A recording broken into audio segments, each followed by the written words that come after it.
யார் கொடுத்தா? பாதிக்கப்பட்ட பெண்கள் தான் கொடுத்தாங்க. சும்மா பாருங்க, உண்டான ஆதாரங்கள் எல்லாமே என்கிட்ட இருக்கு.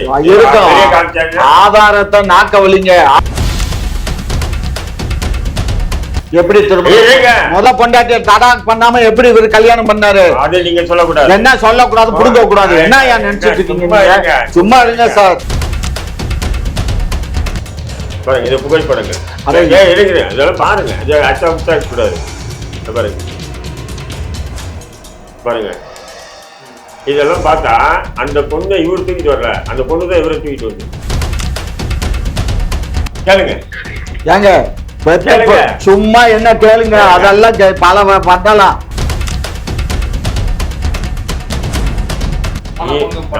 நாம் தமிழர் கட்சியில இருக்கியா நீ? மாநில நிர்வாகியா இருக்கியா? அடிக்கடி திமுக எதிராக பயங்கரமா பேசியா நீ? உன்னைய பாரு. அதுதான், வேற எதுவும் இல்லை. அவர் பேசுனது வேற. ஆனா எப்படி சொல்ற, ஆளுநருக்கு சீமான் ஆதரவு, ஆளுநர் RN ரவிக்கு ஆதரவு சீமான். எதிர்ப்பு தெரிவிப்பேன், ஆனா அவர் வீட்டுல விருந்து சாப்பிடுவேன். எதிர்ப்பு தெரிவிப்பேன், ஆனா அவர் விருந்து கொடுப்பாருன்னா நான் போய் சாப்பிடுவேன். அது எப்படி? அது என்ன மானங்கட்ட பொழப்பு? சும்மா இருங்க. திமுகவை இன்னைக்கு நேற்று இல்லைங்க, இந்த திமுகவை எம்ஜிஆர் அழிக்கணும்னு சொல்லி விலைக்கு காட்டும் போது இந்த சமூகம் தோல் மேல் சுமந்துட்டு தங்களுடைய பொருளாதாரத்தையும் தங்களுடைய எல்லாத்தையும் இழந்து இந்த சமூகம் வந்து திமுக தோல் மேல் சுமந்துட்டு.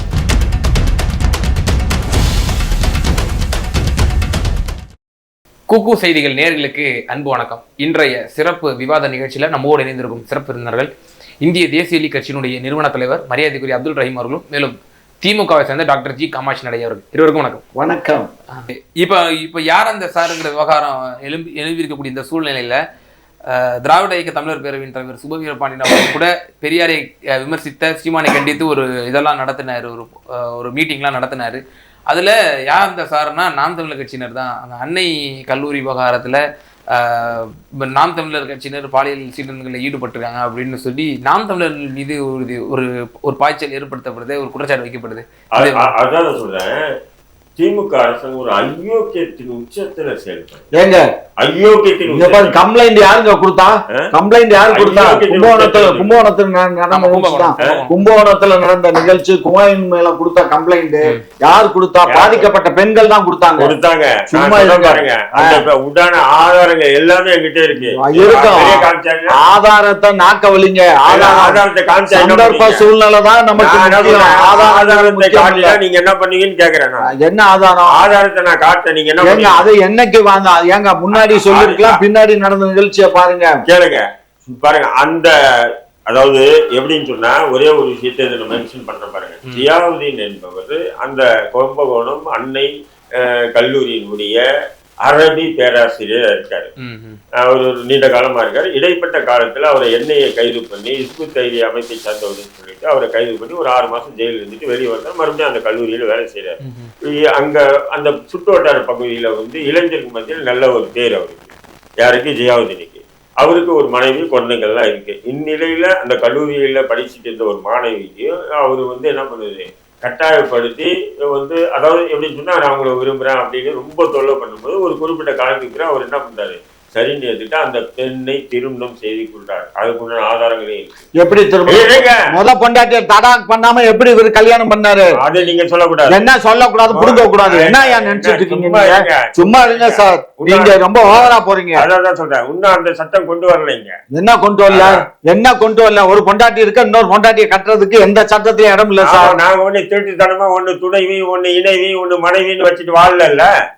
இங்க பாருங்க, அது யார் வேணாலும் வச்சுக்கலாம், துணைவி யார் வேணாலும் வச்சுக்கலாம். இணைவி யாருனாலும் துணைவி யார் வேணாலும் வச்சுக்கலாம். தமிழகத்தை பத்தி பேச நான் விரும்பல. நான் என்ன பேசல, சும்மா இருங்க. தேவையில்ல, அவர் மறைஞ்சிட்டாரு, அவரை பத்தி பேசக்கூடாது, தவறாது. நான் மன்னிப்பு கேட்டுக்கிறேன். அதே நேரத்துல நீங்க இப்படி ஆத்திரமா பேசுறீங்கன்னா பதில் படி கொடுக்கறதுக்கு தான் பேசணும். பதில் அடிக்கிறாங்க. சரி, ஓகே. அவர் திருமணம் பண்ணிட்டாரு. திருமணம் பண்ண பிறகு அவர் மனைவி அவங்க வாழ்றாங்க. ஆனா வீட்டுக்கு தெரியாம இருக்கு. 2 பேர் வீட்டுக்கு தெரியாம தான் வாழ்ந்துட்டு இருக்காங்க. இது ஊருக்கே தெரிஞ்ச விஷயம். எங்க அங்க இருக்கக்கூடிய அந்த பெண்ணு ஒண்ணு சின்ன குழந்தை இல்லை.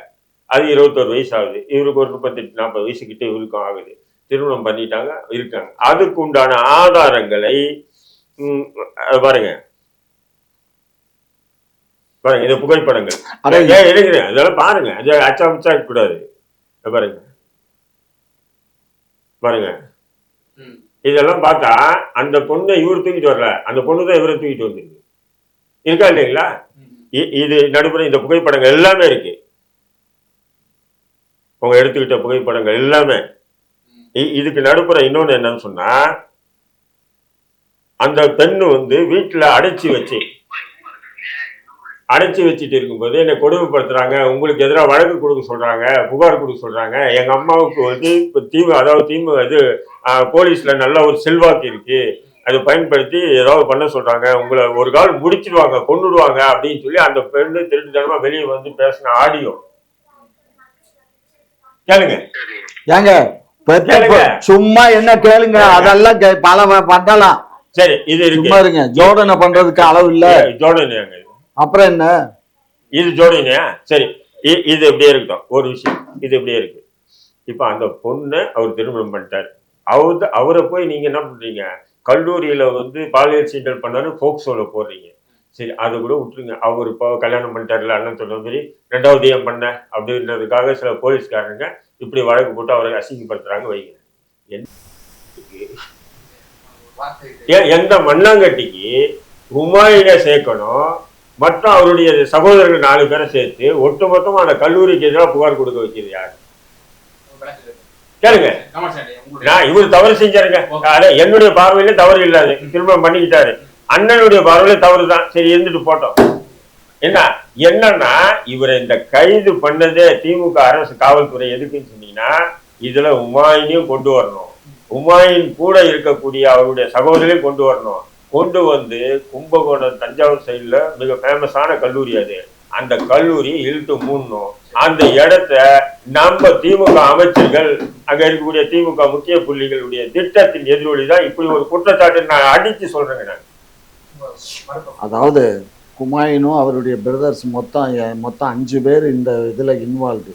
சரியா? எதுல இன்வால்வ்டு? கம்ப்ளைண்ட்ல சார். பொண்டாட்டி சார், அவனுக்கு பொண்டாட்டியோ அப்பாட்டியோ கம்ப்ளைண்ட் கொடுத்தது அந்த பிள்ளைகள்லாம் சேர்ந்து என்ன பாலியல் பலாத்காரம் பண்ணாங்க கொடுத்திருக்காங்க.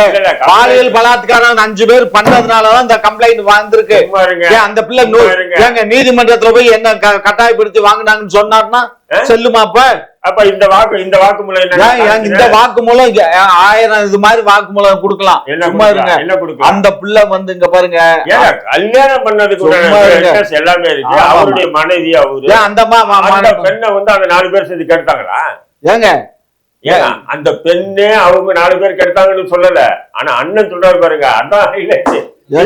அந்த பெண்ணு என்ன சொல்லுதுன்னா, அந்த பெண்ணு என்ன சொல்றதுன்னு சொன்னா, கல்லூரியில இருந்து நிக்க வச்சுட்டாங்க, நான் அதை கேட்டா என்னை வந்து மிரட்டுறாங்க, நீ ஏன் ஜியாவுதீன் மீது புகார் கொடுத்துன்னு என்னை மிரட்டுறாங்க, அதனால அவங்களே 4 பேரை கைது பண்ணணும்னு சொல்லிதான் அந்த பெண்ணே குற்றச்சாட்டு சொல்லியிருக்கு. ஆனா அண்ணன் என்ன சொல்றா பாருங்க, அந்த கற்பழிப்புல இந்த 4 பேர் யாரு? உமாயின், நாம் தமிழ் கட்சியுடைய மாநிலத்துடைய உமாயினோ அந்த மற்ற 3 பேரும் சேர்ந்து கற்பழிச்சாங்கன்ற மாதிரியே கொண்டு வர பாரு. இதுதான் திமுக, இதுதான் திமுகவுடைய அரசு, இதுதான் இவங்களுடைய அரச பயங்கரவாதம். வேற எதுவுமே பாரு, நாங்க கைது பண்ணிருக்கோம்ல, நீதிமன்றத்துல வழக்கு போகல, நாங்க குற்றமற்றவர்னு சொல்லிட்டு வெளியில வாங்க, உங்களை யாரு வேணாம்னா நாங்க என்ன கையை பிடிச்சு இப்படி பிடிச்சு வச்சிட்டு இருக்கோமா? என்ன வக்காலத்து வாங்குறீங்க? உங்க மாநாடு நீங்க நாம் தமிழரோட சேர்ந்து மாநாடு போடணுங்கிறதுக்காக நீங்க நாம் தமிழருக்காக முட்டு கொடுக்குறீங்களா? இது நீதிமன்றம் போனா ஒரு மயிரும் புடுங்க முடியாதுன்னு தெரியும், ஒரு கேஸை நிக்காதுன்னு தெரியும், ஜியாவுதீனும் ஒன்றும் பண்ண முடியாதுன்னு தெரியும், புரியுதுங்களா? ஆனாலும் அசிங்கப்படுத்தும். நீ நாம் தமிழ் கட்சியில இருக்கியா, நீ மாநில நிர்வாகியா இருக்கியா, அடிக்கடி திமுக எதிராக பயங்கரமா பேசுறியா, நீ உன்னைய பாரு. அதுதான், வேற எதுவும் இல்லை. திரு ரஹீம் சார், 28ஆம் தேதி திண்டுக்கல் நகரத்திலே நீங்களும் நாம் தமிழர் கட்சியும் சேர்ந்து ஒரு மாநாட்டை நடத்த இருக்கிறீங்க. மாநாட்டுக்கான நோக்கம் என்ன? நோக்கம்லாம் ஒன்றும் இல்லை. சமீப காலமா வந்து இஸ்லாமியர்களுடைய வெளிநாடு பிரச்சனைகளுக்கு நாம் தமிழ் கட்சியினுடைய ஒருங்கிணைப்பாளர் சீமான் வந்து நேரடியா களத்துல வந்து இப்போ உதாரணத்துக்கு சிறைவாசிகள் விடுதலையா வந்து இப்போ மற்ற எல்லா கட்சிகளும் இப்போ அது திமுக அதிமுகவை தவிர மற்ற கட்சிகள் எல்லாமே பார்த்தீங்கன்னா முஸ்லீம்கள் நடத்துற பொதுக்கூட்டங்கள்ல வந்துட்டு சிறைவாசிகள் விடுதலைன்னு பேசியிருக்காங்க. அதுல ஒரு படி மேல போய் நான் இது அதிமுகவினுடைய மாநில மாநாட்டிலேயே வந்து சிறைவாசிகள் விடுதலை சொல்லி தீர்மானமே கொண்டு வந்தாங்க. நாம் தமிழ் கட்சி எல்லா இடத்தையும் மாநாடு நடத்தி பொது அரசியலுக்கு, அதாவது அந்த விவாத பொருள் அந்த சிறைவாசிகள் விடுதலை சம்பந்தமா ஏதோ ஒரு ஒரு கருவறையில இமை மூடி கடந்த ஒரு கணத்துக்குள்ள இருந்த ஒரு குரலை வந்து வெளி உலகத்துக்கு கொண்டு வந்து சீமான் ஒண்ணு. ரெண்டாவது வந்து இன்னைக்கு பாஜாபாய் வந்து முஸ்லீம் தலைவர்களே அவருடைய இறுதிச் சடங்குல கலந்துக்கிட்டு நடுங்கி பயந்து ஒதுங்கி ஓடின திமுக அடிமைகள் எத்தனையோ இருக்கும் போது தைரியமா அந்த நிகழ்ச்சியில கலந்துக்கிட்டு என்னுடைய அப்பான்னு சொல்லிட்டு பேசுறாருன்னு சொன்னா, அப்பான்னு உறவு முறை சொல்லி ஒருத்தர் பேசுறாரு. இல்ல ஓட்டுக்காக பார்த்தா அப்ப மற்ற கட்சிகள் எதுவும் நாட்டுக்காகவோ மக்கள் உணர்வுக்காக பண்றது இல்லையே, எல்லாமே ஒவ்வொரு காலகட்டத்திலும் ஓட்டுக்காக தானே பண்றாங்க. அப்படி இருக்கும்போது அது போன்ற நபரை முன்னிலைப்படுத்தி அவரை வந்து பொது வெளியில நம்ம வந்து ஆதரிப்பது என்பது வரவேற்கக்கூடிய விஷயம் இல்லை. அதனால பழனிபாபாவை பத்தி அதிகமா பேசுறது யாருன்னா நாம் தமிழர் கட்சி ஒருங்கிணைப்பார் சீமான். அப்படிங்கும்போது இப்போ இந்த ஜனவரி 28 பாபாவுடைய விதைக்கப்பட்ட அந்த நாள்ல வந்து ஃபர்ஸ்ட் நான் வந்து ஒரு மாநாடு போடுறோம். அந்த மாநாட்டில் நீங்க கலந்துக்கணும்னு சொல்லி அழைப்பு கொடுத்தோம் போனேன். அப்பதான் சொன்னாரு, அண்ணா நம்ம 2 பேரும் சேர்ந்து நடத்தலான்னு. நானும் சரிண்ணா அப்படின்ட்டேன். சரிண்ணான்ட்டேன். இப்ப அந்த அடிப்படையில் தான் இப்ப அந்த இது நிகழ்ச்சி நடக்குதே தவிர இதுல மிகப்பெரிய அரசியல் சூழ்ச்சியோ மிகப்பெரிய ஒரு சில வரிகள்லாம் பாத்தீங்கன்னா, பாசிச பாஜகவின் பயத்தை காட்டி முஸ்லிம் ஓட்டுகளை இலவசமாக அறுவடை செய்யும் துரோக அரசியலில் இருந்து விடுபடுவோம் அப்படின்ற ஒரு இதுவும். ஆமா, அது நான் தான் எழுதுனது. ஏன் சொன்னா இன்னைக்கு அப்படித்தானே இருக்கு தமிழ்நாட்டுல வந்து எப்படின்னு சொன்னா, திமுகல இருக்கிற முஸ்லீம்கள், விடுதலை சிறுத்தையில இருக்கிற முஸ்லீம்கள், காங்கிரஸ்ல இருக்கிற முஸ்லீம்கள், கம்யூனிஸ்ட்ல இருக்கிற முஸ்லீம், இவங்க எல்லாம் சேர்ந்து தேர்தல் நேரத்துல பொதுவான மக்கள் கிட்ட வைக்கக்கூடிய ஒரு பிரச்சாரம் என்னன்னு சொன்னா, பாருங்க பிஜேபி வந்துடும், நீங்க இதை விட்டுறாதீங்க, இவங்களுக்கு போடுங்கன்னு சொல்லி ஒட்டுமொத்தமா நீங்க இலவசமா அறுவடை பண்ணிக்கிட்டே இருக்கீங்க. ஆனா ஆட்சி அதிகாரத்துக்கு வந்த பிறகு இந்த சமூகத்தினுடைய உயிர்நாடி பிரச்சனைகள் கூட நீங்க செவி கொடுத்து கேட்கறது இல்லை. நீங்க வந்த பிறகு நீங்க என்ன பண்றீங்கன்னா, நீங்க என்னென்ன அட்ராசிட்டி பண்ணுமோ அத்தனையும் பண்ணிக்கிட்டு தான் இருக்கீங்க ஒவ்வொரு காலகட்டத்தையும். இன்னைக்கு கூட வந்து பாத்தீங்கன்னா மதுரை திருமங்கலத்துல வந்து திருப்பரங்குன்றத்துல வந்து பாத்தீங்கன்னா சுல்தான் சிக்கந்தர் பாதுஷா தர்கா வந்து இத்தனை ஆண்டுகளா அதிமுக பாஜக கூட கூட்டணி இருக்கும் போது கூட அந்த மலையில வந்து அந்த சந்தன கூட நடந்திருக்கு, தொழுகை நடந்திருக்கு, அந்த மலையில வந்து போயிட்டு வந்துட்டு தான் இருந்தாங்க. ஆனா திமுக ஆட்சி வந்த பிறகு அதை கூட நீங்க தடுக்கிறீங்கன்னு சொன்னா ஒரு போராட்டம் நடந்திருக்கு. நாம் தமிழர் கட்சி நடத்திருக்கு, 5ஆம் தேதி நடத்திருக்காங்க. நானும் சொல்றேன், தமிழ் தேசியவாதிகள் என்ன சொல்றாங்க அப்படின்னா, சில தமிழ் தேசியவாதிகள் அதை குறிப்பிட்டு சில ஆயிரம் உருதர்களுடைய ஓட்டிற்காக வந்து தமிழர்களுடைய இதை டைவர்ட் பண்ணக்கூடாது, இது வந்து நம்ம தமிழர்களுக்கு தான் போராடணும், இவங்களுக்காகவும் நம்ம வந்து இது பண்ணக்கூடாது அப்படின்னு சொல்லி இவங்க நம்ம மதிக்க மாட்டாங்க அப்படின்னு சொல்லி சில பேர் பதிவுகள்லாம் போடுறாங்க. அதாவது எல்லா இடத்தையும் இப்ப எனக்கு கூட நேரத்துல இருந்து சில பேர் எதிர்ப்பு தெரிவிச்சுட்டு தான் இருக்காங்க. சீமான் வந்து ஒரு திமுக சொல்லுது இல்லையா, RSS கைக்கூலி அப்படின்றதும், அந்த இலங்கை சீமான் வந்து பிரபாகரனை வந்து முன்னிலைப்படுத்த ஓவரால் அந்த கொள்கை அதெல்லாம் வந்து உங்களுக்கு சூட்டபிளா இருக்கா, அவங்க மார்க்கத்தோட ஒத்து போகுதா? இல்ல நானே சொல்றேன், பாதகம் விளைவிக்காத. நான் என்ன சொல்றேன், இன்னைக்கு அவருடைய அந்த அதாவது இந்த நாட்டை வந்து தேசியம் ஆண்டிச்சு, தேசிய கட்சிகள் ஆண்டிச்சு. எது காங்கிரஸ் ஆண்டிருக்கு பல ஆண்டுகள், திராவிடமும் ஆண்டுட்டாங்க பல ஆண்டுகள், தமிழ் தேசியம்ன்றாங்க ஆளட்டுமே, தமிழ் தேசியமே ஆளட்டுமே தமிழ்நாட்டுல. இதுல என்ன தப்பு இருக்குன்ற திராவிடம் ஆளும் போது மறைமுகமா அதிகாரத்துல பார்ப்பனியம் இருந்தது, தேசியம் காங்கிரஸ் ஆளும் போது மறைமுகமா பார்ப்பனியம் இருந்தது. இப்ப தமிழ் தேசியம் ஆளட்டுமே, உண்மையில பார்ப்பனியத்துக்கு வழி இருக்கா இல்லையான்னு நம்ம பாத்துக்கலாம். கொள்கை என்ன முன்னிறுத்தி நான் அவ்வளவு கேக்குறேன் அப்படின்னா, இதே நாம் தமிழர் பைலாவில இஸ்லாமிய கிறிஸ்தவர்கள் வந்து இல்ல அது வந்து அந்த பயலா வந்து கேளுங்க, அந்த பயலா வந்து பாத்தீங்கன்னா 2013 வந்து 14 கொண்டு வராங்க. அந்த பயலா கொண்டு வந்தோன்னா முதல் எதிர்ப்பு தெரிவிச்சு நான் இந்த சமூகத்துக்கு இப்படி ஒரு நாம் தமிழ் கட்சியினுடைய ஆவண புத்தகத்துல இப்படி ஒரு எழுத்து இருக்குன்னு சொன்னதே நான் தான். புரியுதுங்களா? இது நான் பெருமையாவே சொல்லுவேன் நான். அதன் பிறகு அது வந்து அந்த நேரத்துல உங்களோட நிலைப்பாடு எனக்கு தெளிவா சொல்லுங்க.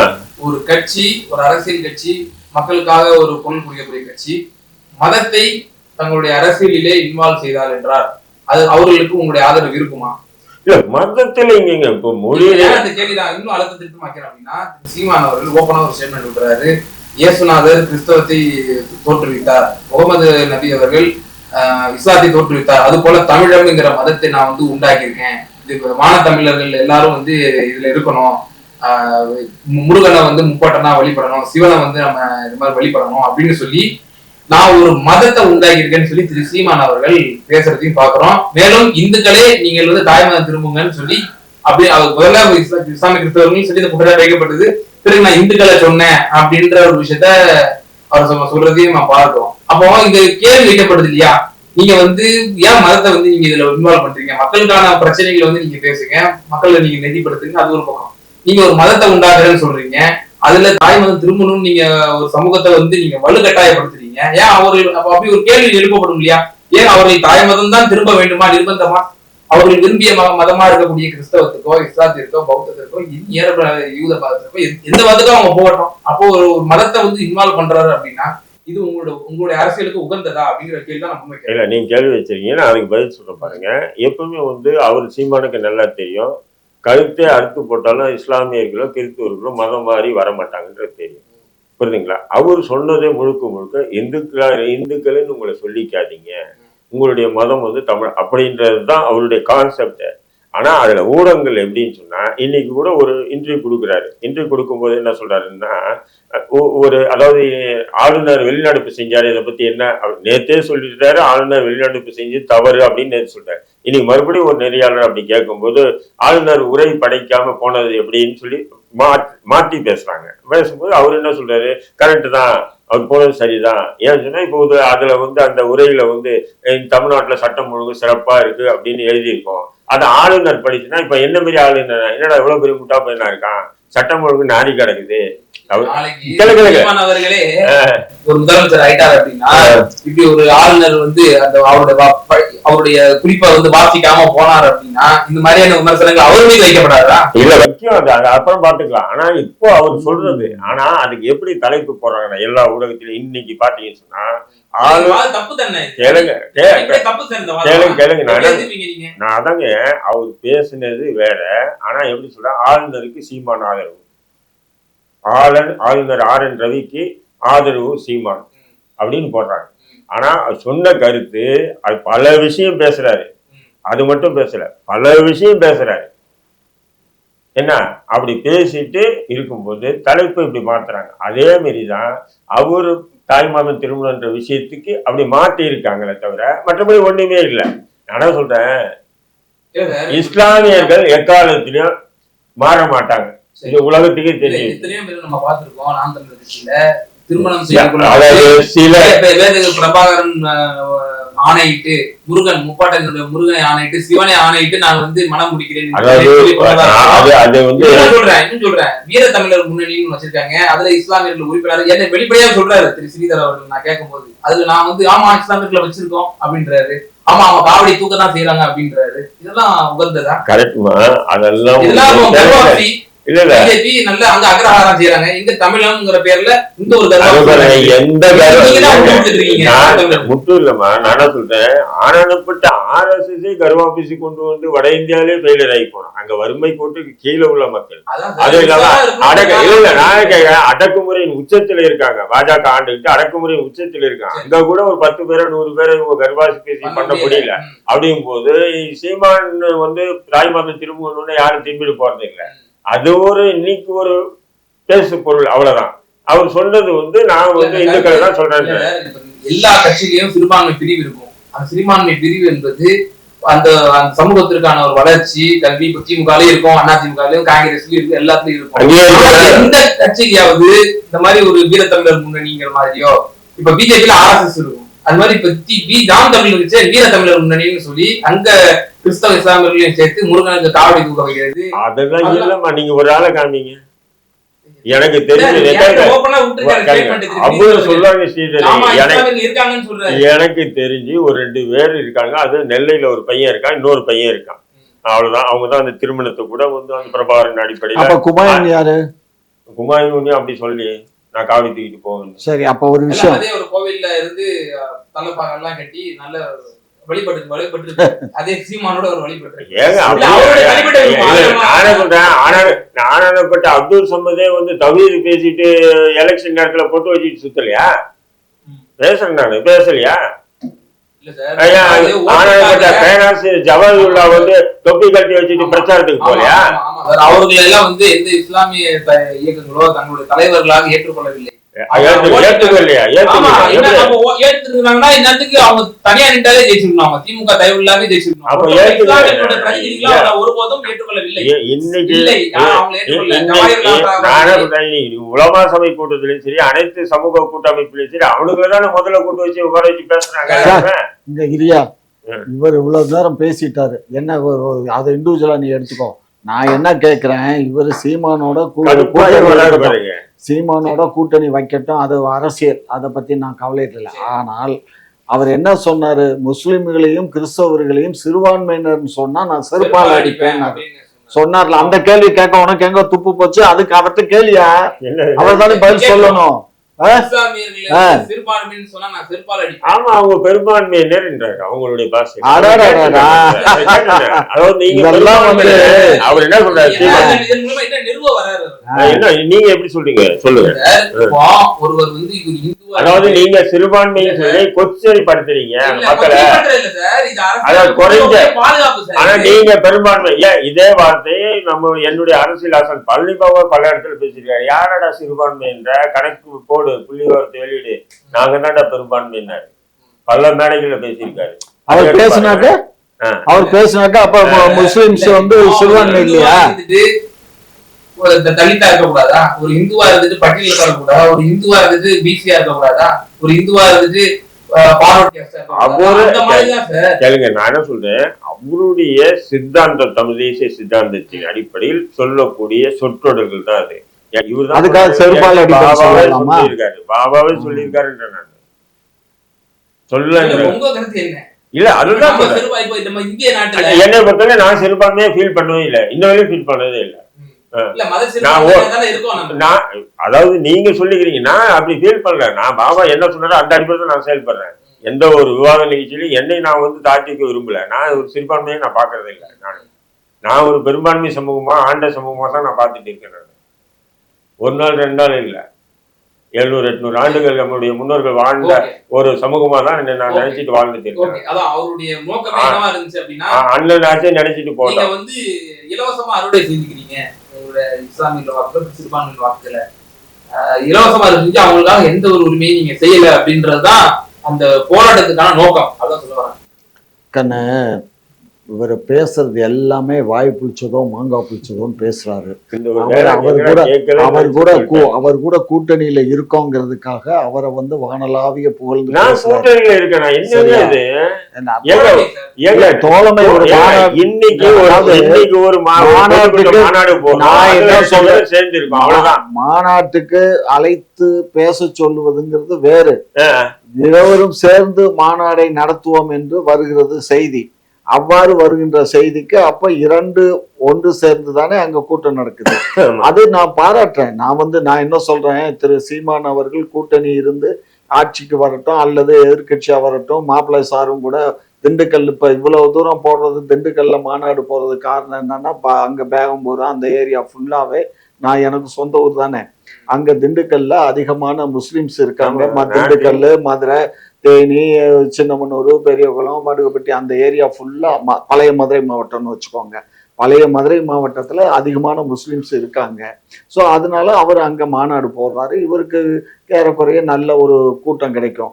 இந்த கூட்டத்தை வச்சு இவர் வேற பெரிய அரசியல் கட்சிகளோட கூட்டணி வச்சு கொஞ்சம் ஒரு 4 சீட்டு 5 சீட்டை வாங்கி ஜெயிச்சு வந்து இவரும் அரசியல்ல முன்னிறுத்தி வரணுங்கிறது என்னுடைய ஆசை. ஆனா இவர் என்ன நினைக்கிறாரு, திரு சீமான் வந்து கூட்டணியே யாரும் வேண்டாம், நான் தனிச்சு தான் இருப்பேன்னு சொல்றாரு. அப்படிப்பட்டவர்கிட்ட போனா இவருடைய ஓட்டு வங்கியை அவர் அறுவடை பண்ணிக்குவாரா, இல்ல அதனால இவருக்கு ஏதாவது சகாயம் கிடைக்குமா? எனக்கு வெரி சிம்பிள், அது மட்டும் அவர் சொல்லட்டும். மேலும் எல்லாரும் வந்து தங்களை வந்து வலியுறுத்துவாங்க. ஆனா சீமான் அவர்கள் தான் தன்னை தூயவனாக காட்டிக்கொண்டு எனக்கு ஓட்டு போடலையா சாதாரண பிள்ளையா சொன்னதா இருக்கட்டும், இந்த மாதிரியான பல விஷயங்கள் அவங்க தானே அங்கேப்பட்டு பாருங்க. சொல்றேன். நீ வந்து ஆங்கிலத்துல இன்சல் வச்சியா தாயோட குணத்துட்ட ஆங்கிலத்தோட நீ வந்து கலந்து பேசிட்டியா அவங்க மொழிய அதே அவர் சொல்லிட்டு இந்த கொச்சையான வார்த்தை சொல்லிட்டு இப்ப அவரே அது மாதிரி பயன்படுத்துறாரு. அவரு சாத்தானின் பிள்ளைகள் சொல்லும் போது எந்த இஸ்லாமிய தலைவர்களும் எதிர்ப்புகள் கடுமையா காட்டாத போது கடுமையா பொதுதளத்துல சோசியல் மீடியால காட்டுற ஒரே நபர் நான் தான்ன்றது உங்களுக்கு தெரியும். அண்ணனு கூட தெரியாம இல்ல இல்ல யாரும் பெரிய அளவுக்கு இல்ல, கடுமையான எதிர்ப்புகளை வந்து பதிய வச்சேன். அது சொல்லிட்டு அடுத்தடுத்து வரக்கூடிய பிரஸ் மீட்ல அது நியாயப்படுத்துறாரு. நான் அது பின் வாங்கிட்டேன்னா நீ எனக்கு ஓட்டு போட்டுருவேன்னு கேக்குறாரு. தந்தி டிவியினுடைய ஒரு டிபேட்ல ஸ்ரீதர் அவர்களும் ஹாஜாகனி தமுக இருக்கக்கூடிய ஹாஜாகனி அவர்களும் டிபேட்ல உட்கார்றாங்க. அப்போ ஸ்ரீதர் அவர்கள் ஒரு வாதத்தை வைக்கிறாரு. இந்த மாதிரி இவர் ஊழல் செய்யறாங்க திமுக, காங்கிரஸ் ஊழல் செய்து அவங்களோட வந்து ஜவாஹிருல்லா சாப் வந்து கூட்டணி வைக்கிறாரு. அப்ப ஜவாஹிருல்லா சைத்தானின் பிள்ளையா இல்லையா அப்படின்னு சொல்லி ஒரு தனி நபரையே குறிப்பிட்டு அந்த இடத்துல முன்வைக்கிறாருன்னா இது எப்படி எந்த அளவுக்கு எக்ஸ்ட்ரீமா அவங்க போறாங்க? அதே நீங்க சொல்ற அதே ஸ்ரீதரும் நானும் வந்து தமிழ்ல உட்காந்துட்டு பேசும்போது நான் சொன்னேன், இலை நிறைய வந்து பலாரங்கள் எல்லாம் வச்சு பரிமாறிட்டு சைட்ல வந்து மலத்தை வச்சு சாப்பிடுன்னு சொன்னா எப்படி இருக்கும்? அது போல சீமான் செயல்படாத போது கடுமையான எதிர்ப்பு வந்து ஒரு குறிப்பிட்ட காலத்துக்கு மேல நாங்க வந்து அனைக்கும், அதாவது நாங்க எந்தெந்த நேரத்துல வந்து இஸ்லாமியர்கள் தோழமையா இருக்கும், திடீர்னு இப்படி எங்களை எதிர்க்கீங்களா அப்படின்னு சொல்லும் போது அதுக்கு கூப்பிட்டு அனுப்பிச்சிட்டா ஏத்துக்க முடியுமா? வாங்கன்னு சொல்லி கூப்பிட்டு அனுப்பிச்சாதான் சரியா இருக்கும்னு சொல்லிட்டு பதிலடி கொடுத்து பெரிய சர்ச்சையான விஷயங்கள்லாம் வேற யாரும் பெரிய அளவு கொண்டு போகல. நான் கொண்டு போனேன். தவறுன்னா தவறுதான், புரியுங்களா? அதான் சொல்றேன், நான் எதிர்ப்பு தெரிவிச்சுன்னா இல்லையா, எதிர்ப்பு தெரிவிச்சுட்டு தான் இருக்கேன். இப்போ மறுபடியும் பேசினா மறுபடியும் எதிர்ப்பு தெரிவிப்பேன். நாளைக்கு நானே இப்ப நீங்க சொல்ற மாதிரி நாளைக்கு பேசினாலும் நாளைக்கு கூட நான் எதிர்ப்பு தெரிவிப்பேன். எதிர்ப்பு தெரிவிப்பேன் ஆனா அவர் வீட்டுல விருந்து சாப்பிடுவேன். இல்லையா, எதிர்ப்பு தெரிவிப்பேன் ஆனா அவர் விருந்து கொடுத்தாருன்னா நான் போய் சாப்பிடுவேன். அது எப்படி? அது என்ன மானங்கட்ட பொழப்பு? சும்மா இருங்க அண்ணன், விவரமா பேசுறேன். எனக்கு உண்மையிலங்க வெறுத்து போயிருக்கேன் அக்கீம். என்ன சொன்ன, இந்த சமூகம் நம்பி நம்பி நம்பி திமுகவை இன்னைக்கு நேற்று இல்லைங்க, இந்த திமுகவை எம்ஜிஆர் அழிக்கணும்னு சொல்லி முனைப்பு காட்டும் போது இந்த சமூகம் தோல் மேல் சுமந்துட்டு தங்களுடைய பொருளாதாரத்தையும் தங்களுடைய எல்லாத்தையும் இழந்து இந்த சமூகம் வந்து திமுக தோல் மேல சுமந்துட்டு இருந்ததுங்க. இன்னைக்கு அதிகாரத்துக்கு இருக்கக்கூடிய இந்த நூற்றாண்டுல திமுக முஸ்லிம்களுக்கு என்ன செஞ்சுது? இத்தனை மாவட்ட செயலாளர், ஒரு மாவட்ட செயலாளர் திமுக காரன் இருக்கானா? இத்தனை மாநில நிர்வாக குழுவுல வந்து இத்தனை பேர் முஸ்லீம் இருக்காங்கன்னு சொல்லுங்க. எவ்வளவு பொருளாதாரம், உள்நாடு வெளிநாடுன்னு சொல்லி ஏன் சாதிக் பாஷா பொருளாதார திமுக நியமிச்சாங்க? இஸ்லாமியர்களுக்கு கொடுத்த அந்த பொருளாதாரத்துக்காக தான் முஸ்லிம்களை நியமிச்சாங்க, புரியுதுங்களா? அப்படியெல்லாம் இந்த திமுக வந்து இந்த சமூகம் வந்து தோளா இருந்து செயல்பட்டு இன்னைக்கு அதிகாரத்துக்கு வந்த உடனே அந்த போனவெல்லாம் வந்து 4 அமைச்சர் 3 அமைச்சர், ஆனா முஸ்லிம்களுக்கு ஒண்ணுதான் கொடுப்போம்.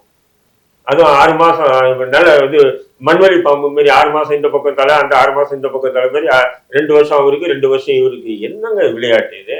100 விழுக்காடு இஸ்லாமியர்களுடைய வாக்குகளை பெற்று ஆட்சி அதிகாரத்துக்கு வந்த பிறகு இஸ்லாமியர்களுக்கு எதிராக செயல்படும் போது கேளுங்க, இஸ்லாமியர்களுக்கு இப்படி எதிராக செயல்படும் போது இன்னொரு மாற்று அணி வரட்டும், அந்த மாற்று அணி மூலியமா இவர்களுக்கு பாடம் கற்றுக் கொடுப்போம், ஒரு முறை இந்த திராவிட முன்னேற்ற கழகத்துக்கு ஒரு சிறப்படி கொடுப்போம் அப்படின்ற எண்ணம் தான், வேற எதுவுமே இல்லை. பிஜேபிக்கு ஆதரிச்சானே கேட்கலாம். இது தவறு, இது வந்தே கிடையாது. நானே சொல்றேன் பாஷாபாயுடைய இதுக்கு வந்து பிஜேபி ஆதரவாளர் தான் போக முடியுமா? நான் கேட்கிறேன், சொல்லுங்க. திமுக போச்சா? பாஷாபாய் அவருடைய ஊர்வலத்துல கலந்து கொள்ளணும்னு ஏதாவது நிர்பந்தம் இருக்கா? இல்ல யார் அவர் அப்படிங்கிற ஒரு இது பெரிய ஒரு டீடைலான விவாதம் கொண்டு போக வேண்டியது. இல்ல நீங்க யார் அவருன்னு சொன்னா சில நாகாரிகளுக்கு அது யாரோ தான். அன்னைக்கு அந்த நிலை நடக்காம இருந்ததுன்னா, அடிச்சு திருப்பி அடிக்காம இருந்ததுன்னா சென்னையில நடந்திருக்கலாம், தஞ்சாவூர்ல நடந்திருக்கலாம், கோயம்புத்தூர்ல இது தேனியில நடந்திருக்கலாம், நெல்லையில நடந்திருக்கலாம்.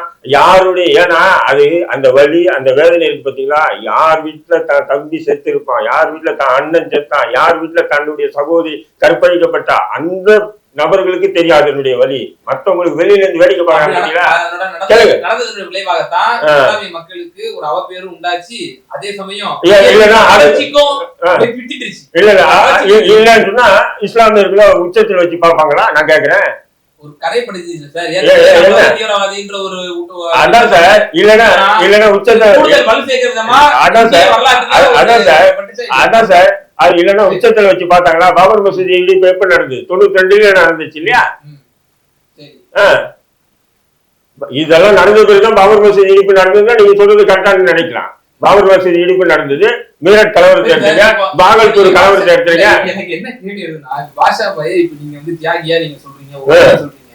இப்பவும் இப்ப உங்களுடைய வாதங்களின்படி, சிறுபான்மை இயக்கங்களுடைய வாதங்களின்படி சிறுபான்மை இங்க நசுக்கப்படுறாங்கன்னா இது அப்ப பாஷா பாய ஒரு முன்மாதிரியா வச்சு இப்ப நீங்க ஒவ்வொருத்தரும் வந்து சட்டத்தை கையில எடுக்க போறீங்களா? அதுதான் சொல்றேன். ஒருத்தர் அர்ப்பணிக்கிறாருன்னு சொல்லும் போது இந்த சமூகம் அதாங்க ஏதோ அற்ப சுகத்துக்காக 4 பேர் நம்மளை வந்து பாராட்டணுன்றதுக்காக அது தவறுதான் அப்படின்னு சொல்லி பொது தளத்தில் பேசுறது தவறுன்ற நானு. அது சில பேர் அது எப்படி என்னன்னா தன்னை வந்து எப்படின்னா ஒரு நீதிபதி இருப்பாரு, கேளுங்க, ஒரு முஸ்லீம் நீதிபதி இருப்பாரு. அவர் எப்படின்னு சொன்னா முஸ்லீம் அவர் வழக்கு முஸ்லீம் வழக்கு அவர் மீது வந்துன்னா தன்னுடைய அந்த அரச அந்த பாசிசத்தை அதாவது அந்த பாசிசத்துக்கு கூட அவர் சேர்ந்து இருக்குது தன்னுடைய விசுவாசத்தை காட்டுறதுக்காக முஸ்லீமுக்கு தண்டனை கொடுப்பாரு. ஒரு போலீஸ் ஆபீசர் இருப்பான், உண்மையிலே வந்து சட்ட விதிக்கு உட்பட்டு இல்ல, சட்ட விதிக்கு மீறி என்ன பண்ணுவான், கண்டிச்சு அரெஸ்ட் பண்ணி உள்ள போடுவான். புரியுதுங்களா? அதே மாதிரி சில பேர் என்ன பண்றாங்கன்னு சொன்னா பொது வெளியில அது தவறுன்னு சொன்னா நம்மள வந்து நேர்மையானவன் நினைக்கிறேன். நான் அப்படிப்பட்ட ஆள் இல்லை. என்னை ஏத்துக்காம போ, நண்பனா எதிரியா இருந்துக்கோ, எனக்கு கவலை இல்லை, நான் பேசுறது பேசிட்டேன். இதுதான் என்னுடைய ஒரே ஒரு பார்வை. திராவிட முன்னேற்ற கழகம் இலவசமா அறுவடை செய்தான் இவ்வளவு வாக்குகள் எல்லாம். இப்ப இந்த 26 தேர்தல் அப்படி நடக்காது அப்படின்ற ஒரு முன்னெடுப்பு தான் அவருக்கு. ஒரு விஷயம் நல்லா புரிஞ்சுக்கோ. நான் சொன்னேன் இவ்வளவு விஷயங்கள். திமுக யாருங்க மாநில நிர்வாகத்தில் யாருங்க இருக்க? ஒரு ஆள் சொல்லுங்க. அதாவது தடா ரஹீம் ஆகட்டும், இல்ல திரு சீமான் அவர்கள் ஆகட்டும், யாராக இருந்தாலும் சரி, இங்கு இருக்கக்கூடிய முஸ்லிம் முகமதிய சகோதரர்களை இவர்கள் எக்காரணத்தை முன்னிட்டும் எங்களுடைய உறவிலிருந்து இவர்களால் பிரிக்க முடியாது. இது எங்களால் உணர்வால் ஏற்பட்டது, உணர்வால் உயிரால் ஏற்பட்ட உறவு.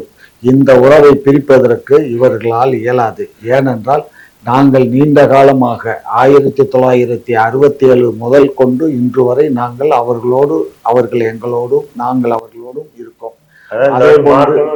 அதெல்லாம் மாத்துறதுக்கு நீங்க உங்க பேரன் வந்தா கூட அதை இயலாது. ஆகையினால அதை பத்தி நான் கவலையும் படலை. எங்களுக்கு திராவிட மாடல் ஆட்சிக்கு, திராவிட முன்னேற்ற கழகத்துக்கு நீங்க பேசுவதற்கு எங்களுக்கு எந்த விதமான கவலை இல்லை. ஆனால் ஒரு மனிதர் நான் சிறுபான்மையினர் என்று சொன்னால் செருப்பால் அடிப்பேன் என்று சொன்ன ஒருவரோடு ஒரு மேடையில் நீங்கள் தோன்றுகிறீர்கள் என்று சொன்னால் அப்போ உங்களுடைய நிலைப்பாடு என்ன? உங்களுடைய சமுதாய மக்கள் எவ்வாறு சிந்திப்பார்கள்? எவ்வாறு இதே சீமான் அவர்கள் சொல்றாரு இல்லையா, நீ இந்துன்னு சொல்லாத தமிழம்னு சொல்லு, நான் ஒரு மதத்தை உண்டாக்கிட்டேன்னு சொல்றாரு இல்லையா, இதே சொல்லுவாரா இந்து மக்கள்கிட்ட நீ இந்துன்னு சொன்னா செருப்பால் அடிப்பேன் அப்படின்ட்டு சொல்றாரு? ஒரு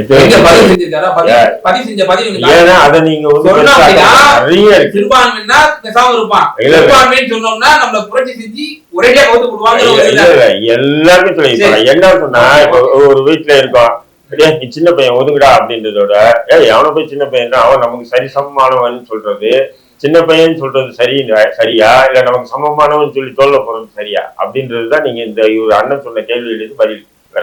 பல்வேறு விவகாரங்கள் ரொம்ப தெளிவாக